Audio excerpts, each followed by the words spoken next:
ఏం చేస్తున్నావు అక్క? ఆమ్లెట్ వేస్తున్నారా? అక్క నేను చేయొచ్చు అక్క, ప్లీజ్ అక్క. సరే నువ్వు చెయ్యి, నేను 2 minutes వస్తా. చేయాలి ఎప్పుడు? ఫస్ట్ ఆయిల్ వేయి, దాని తర్వాత ఎగ్స్ వేయి. ఎంత ఆయిల్ వేయాలి? ఇంత. సరే ఆయిల్ ఎక్కడ ఉంది?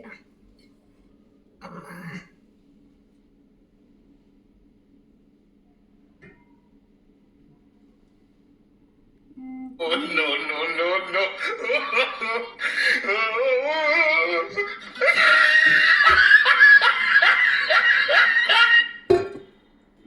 ఇప్పుడు ఆయిల్ తర్వాత ఎగ్స్.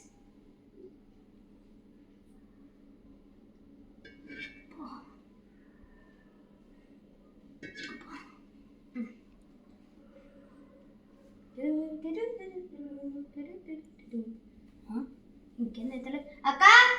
ఏంటి రే, ఏంద్రా అది? అంత ఆయిల్ ఎవరైనా పోసుకుంటారా? నువ్వే కదక్క ఇంత వేయమను. ఇంత అంటే ఇంత కొంచెం ఆయిల్ పోయమని, ఇంత లెవెల్ పోయమని కాదు. మన దాంట్లో ఎగ్స్ వేసినావేంద్రా? నువ్వే కదక్క ఆయిల్ వేసిన తర్వాత ఎగ్స్ ఏమన్నావు?